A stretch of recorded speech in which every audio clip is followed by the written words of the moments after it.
I think this right here is the perfect representation of the Republican political party. God, look at all those things. There's so many of them.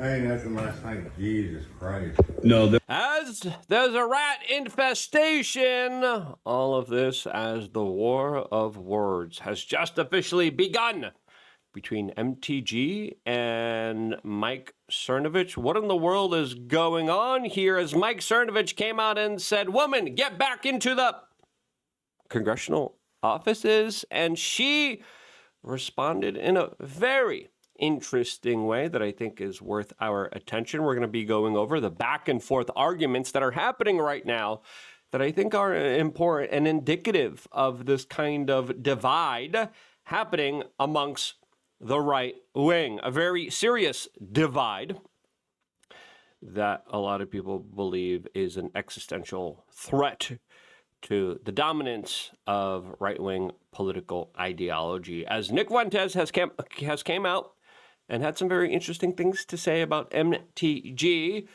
essentially saying good riddance, as I'm saying, look, she did some good stuff. She did some stuff that I disagree with, but her work overall, especially when it comes to bringing attention to some of the most controversial issues, specifically when it comes to helping the J6ers, I think is important. And again, mixed bag. Lots of people love her. Lots of people hate her. What is really going on here? Well, we're going to be discussing this and a lot more all here on this independent media broadcast. If you like these types of conversations, subscribe, click the notification button. We greatly appreciate all the time that you, of course, spend with us. As MTG, just a few hours ago, says, quote, "This and not delivering America first results will be the end of the Republican Party." I think the Republican Party after Charlie was kind of, whether you agree to him or not, was keeping this kind of big umbrella movement together. With Charlie's passing, the Democrats, the liberal ideology, has gained significant ground as the right now is hyper-focusing on policing, attacking, and going after their own. And again, some people said that this fight was inevitable and that there was no stopping it, regardless of the existential circumstances that have led up to it, as Mark Levin talks about the Catarlson litmus test. Going forward, I'll insist that every Republican who wants our votes declare if they stand with or against lunatic Tucker Catarlson. Why are we doing this? Like, Mark Levin was asked to debate. We could have had a debate at TPUSA. TPUSA said, yeah, we're going to host this debate. It's going to be awesome. Let's let the best ideas win. Let's have a peaceful exchange of ideas. And Mark Levin tucked his tail between his legs and said, no, he's a scoundrel, no. And I'm like, there's bigger fights out there, right? And if you do have a quarrel, let's stop doing this petty drama behind the back, like, he's horrible, blah, blah. But let's talk to each other. We could have done that at TP USA AmFest. That's coming up here. As right now, two other people that are quarreling and fighting, MTG and Mike Cernovich. Now, for transparency's sake, I've met and I know both of these individuals. I know Mike Cernovich a little bit more than I know MTG through just random interviews. But essentially, the drama started when Mike Cernovich came out and told MTG she should serve out her full term in Congress. Now, Mike Cernovich is probably looking at the numbers and the breakdown and Trump trying to pass his agenda and trying to get his stuff done. It's like, yeah, we just lost another one. We already had a very slim majority, and now you're pretty much costing that because you leave here, which is the kind of ultimate screw you move that MTG could pull off. As he says, get off your ass and fix your own damn food and clean up the kitchen when you're done. As she responded to this by saying, typical Republican men, telling a woman to shut up and get back into the kitchen and fix me something to eat. And the two are going back and forth. Mike Cernovich, you need to serve out your full term. MTG responded, typical Republican. F you. In the sweetest, most southern drawl I can enunciate. I have been trying to tell all you men. See, automatically, you lose a lot of people by making this a gender thing, right? And listen, like, the whole gender thing has been kind of a major fight of the left-wing, liberal, corporatist establishment ideology. And whenever you're deciding to declare battle lines on that line, you're automatically kind of drawing a line with what a lot of people perceive to be liberal ideology versus conservative ideology. And listen, overwhelmingly young men are Republican, overwhelmingly young women are Democrat, even though they become the biggest victims of democratic liberal leftist policies, like that young woman in Chicago that was just set on fire by a man that was released from prison more than 70 times. Anyway, I digress. Quote, I have been trying to tell you men that our kitchen pantry is empty with spider webs. Our house has been ransacked. The windows and doors are broken and busted. And the greedy rich bastards have twisted your minds into a sick state that you all continue in the two-party toxic political system that acts like college football playoffs, yet is burying you and your children and their children and their children in a pine box in a shallow grave. Get off your ass and fix your own damn food and clean up the kitchen when you're done. Some people are saying Trump broke her.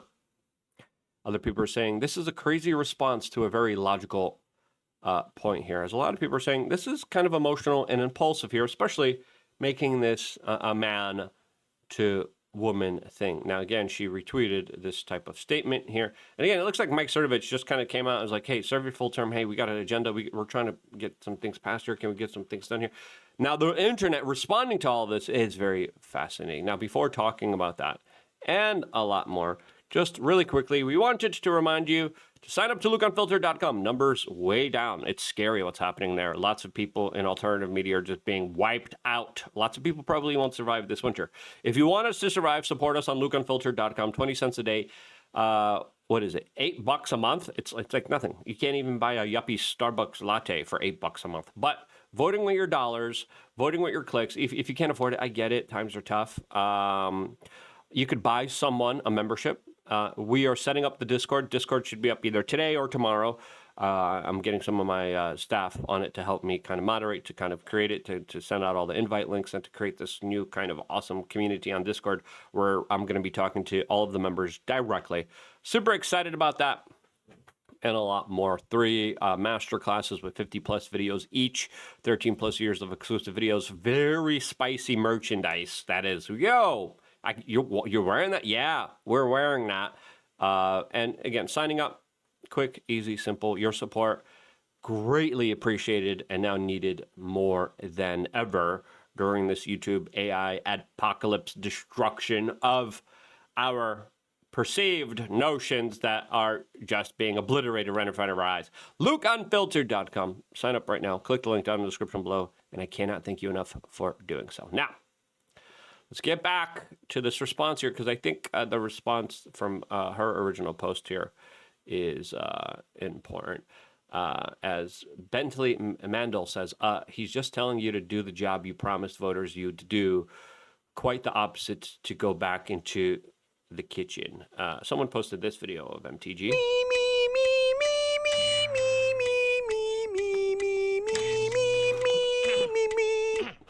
Come on, I like MTG. Is she a little out of pocket to go after Cernovich like this? I think so. And again, I'm willing to give her. And with any luck, I'll never see anything like it again. No. Again, the meme videos are mean. Is she out of pocket? Yeah. Am I willing to forgive her and give her an ability to fix herself? Yeah. Everyone deserves that. Does it undermine who she is and her record? I don't think so. I think overall, she has some of the most type of important issues that she has promoted and talked about in a very serious matter that I think overall has been a net benefit for the American people. Now, again, yeah, out of pocket here, lots of emotions here, and it definitely feels like this is someone who has been kind of heartbroken, right? It looks like she's, and listen, I hate to describe it this way, but this is how a lot of like relationships kind of work here. She had a great relationship with Donald Trump. She was one of the fiercest fighters for Donald Trump. Donald Trump's like, you're a traitor. That's going to have an effect on people, right? And some people are saying Trump broke her. Whether you want to use that language or not here, we have to understand that, things get emotional sometimes. Now, Mike Cernovich responded to this. by saying, "This doesn't make sense. I've always defended you against the insider trader lies and promoted you aggressively when you were getting started. I've never come close to insulting you. You signed up for a full term. It would be sexist for people to not expect you to fulfill it." Yeah. Rational, good response here by Mike Cernovich. That isn't accusatory. That isn't pointing the finger. That isn't being mean. But it's saying, fulfill your terms, get some things done. Like, I think Mike Cernovich is frustrated with not being able to get things done. And listen, the Republican Party has been an abject failure. And I think he's looking at this type of scenario and situation, especially before the midterms, when Trump's about to get probably hammered and get impeached again and again and again, that this is a time where they could codify some of the executive orders, do a lot of things with the filibuster that they want to do, and push forward their agenda as fast and as rapidly as they can. Red-pilled American says, given her personal history, none of us should be surprised that she isn't fulfilling the commitment she made to her constituents. Again, a lot of people aren't in the kitchen. They're not feeling the heat from the kitchen. And I can tell you from being in this political space, it's not the most easiest, convenient of things, especially with all the death threats, with all the harassments, with the forms of intimidation, and a lot of the things that are happening behind the scenes here. So do I know exactly what is even happening to MTG behind the scenes? No. But it's not the easiest things to deal with, to give some grace to MTG. Mike Cernovich also responded just a few minutes ago, saying, I'm not into seeing who can hold the biggest pity party. Supporting my country in 2015 and backing Trump completely upended my world. Many saw this in real time. I always supported you and defended you against the lies. You ran for re-election and owe your voters a full term. And she responded to Mike again, saying, I haven't suffered enough for you while you post all day behind a screen. Do I have to stay until I'm assassinated like our friend Charlie Kirk? Will that be good enough for you then? Is posting on the internet all day isn't fighting. Get off your ass and run for Congress. I fought harder than anyone in the real arena, not social media. Put down your little pebbles and put your money where your mouth is. And again, she responded to the pity party comment saying, so your support is telling me to stay in there until I'm murdered and keep fighting the broken system that can't be fixed. And listen, whether you like it or not, that's the temperature in the kitchen right now. It's hot. It's not nice. There's a lot of threats going around back and forth. There's a lot of incompetency from the federal government. Like, we still don't know exactly what's happening at the FBI with Thomas Kirk, the J6 bomber, with what happened to Charlie Kirk. It's like time after time and time, we're not getting anything. She goes on, that's not support, that's cruel. Instead of listening to me tell all of you that it's broken far beyond repair, more than you know, you throw rocks. Again, run for Congress yourself. Stop, quote, keyboarding. Now, there's going to be people who are going to take her side. Nick Fuentes responded to this, saying, quote, this is pathetic. And then he responded with a video. I don't think this is after the fact. I think this is before the fact, where he kind of came out and said, good riddance, goodbye to MTG. I don't hold this sentiment because, again, I mean, if you look at the stuff that she was doing, it was some of the most important stuff that she was a part of, right? Not just the J6 stuff, but especially when it came to talking about America's needs. Now, Nick is slighted because MTG showed up to one of his events and then disavowed him afterwards when she got enough public pressure from the media. And that's why Nick doesn't like her. Now, is this the time to get the knives up? No. Stop it. Like we're the Republicans are losing. The conservatives are losing. It's not looking good. This should be a time where all of us come together. But no, let's keep infighting. And in the end, the only reason she sounds like us or adopted our talking points is because we popularized them, no thanks to her. They became popular, no thanks to her. She didn't talk about this stuff. She didn't vote this way. She voted for foreign aid to Israel over and over and over again. She voted for foreign aid to Ukraine until it became unpopular. So good riddance. I agree with Trump. It is great news for the country. And if the loyalty thing is true, loyalty does go both ways. She was not loyal to me. Good riddance. listen, people make mistakes, right? Is this the time for purity tests? Like, oh, you better be perfect. No, it's like you take what you could get, right? That's my point of view. My point of view is like, hey, let's put the egos aside, like, right? Nick and MTG agree far more than a lot of other people, right? Now, again, I don't agree with everything they say. I don't think I even should be saying that. I don't think it needs to be said, obviously. But I fear that the anti-establishment right is becoming like the establishment right, saying, ban them, shun them.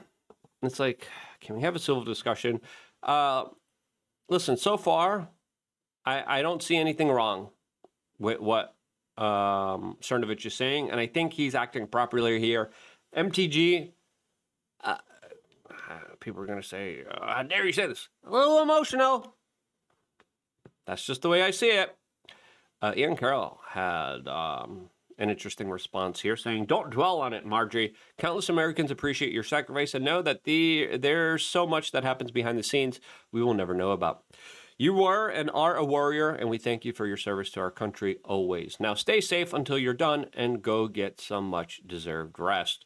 Pretty much saying, hey, go take a rest. Go relax. And Lauren Witzker says, are you insulting someone? Are you insinuating someone threatened you, and that's why you're resigning early? Seems like it. And listen, she did talk about bomb threats at her job, at her construction offices. She did talk about, I'm getting a lot of threats, right? Especially after Donald Trump came out. Now, we are also hearing that Kash Patel's FBI is allegedly threatening the staff of Thomas Massie if Thomas Massie doesn't play ball with him. Thomas Massie came out with that. Right? Is that what's happening here with MTG? And they're saying, oh, we got you. We got something on you, right? The FBI, that track traces and database, we got something unpleasant for you. We're going to release it unless you resign. Or unless you play ball. You're going to play ball. You're going to tell people not to vote for the Epstein stuff, right? Or we're going to destroy your political career. And she's like, if they're going to destroy my political career, I'm just going to resign. Right? And I think that's worth considering what could potentially be happening behind the scenes. Now, here's Nick continuing on. Everybody always wants to be ecumenical. You know, Tucker was telling me, why are you attacking these people? A, they attacked me first. He goes, who cares? Okay, so which is it then? I'm the problem for attacking people, but them attacking me I should ignore that? No. I think what Tucker's trying to say is you got to be the bigger person here. Now, there's also a new renewed beef between Nick and Tucker. I think I'm going to do a separate video about that. Fuck them. And Marjorie Greene, good riddance. Enjoy your honeymoon with your weird husband at RSBN. Good riddance. You know, and by the way, she's... Now, are we better off? This is the question I ask myself. Are we better off with MTG in Congress or out of Congress? I think Mike Cernovich is saying, in Congress. We're better off with MTG in Congress. Please go back in Congress. We need more rabble-rousers. We need more anti-establishment people. We need more people that are willing to ruffle the feathers. Now, personally, what I think is happening here is that there's threats and compromise and blackmail. And they're saying, look, and this is why she's saying the system's beyond repair. That's why she's saying, do you want me to die? Kind of insinuating, wink, wink, nod, nod, like, hey, there's some other serious things happening here behind the scenes. And in my personal opinion, I think that's exactly what's happening here. So I understand where Mike Cernovich is coming from. I think Mike Cernovich is communicating correctly. I think MTG is responding, and I think she needs to respond a little bit better. And I try to empathize and try to understand her. Do I believe we should just like attack all each other? And no, sometimes I think what Tucker's trying to describe here is just like, let it go. Doesn't matter. I understand defending yourself. Okay, I get it. Sometimes your emotions get a little bit stronger than you. But I think we need a little bit more wisdom, less kind of youthful emotion of saying, let's brawl. No one wins like that. You know, and I think Nick even kind of regrets some of the attacks that he personally laid out on some people, right? Because it takes a part of your soul, especially when you're enthralled and involved in so much anger and hatred towards someone else. It's usually sometimes a reflection of what might be battling inside of them. I'm not saying that's exactly what's happening here, but I'm not a psychologist. I'm not in Nick's head. I don't even talk to him. And I'm not even talking about Nick. I'm talking about kind of everybody here who's like, we hate you, fight. And I'm like, stop. Like, this is ridiculous. Like, there's so many other more important things to talk about. And if you agree, let me know down in the comment section below. Thank you so much for supporting this independent media organization on LukeUnfiltered.com. If you appreciate our message and want to help it get out there, support us. 20 cents a day. It means the world to us. I wouldn't be here if it wasn't for you guys doing that. And this is why I love you guys. Stay tuned for more. All here exclusively on YouTube.com/WeAreChange.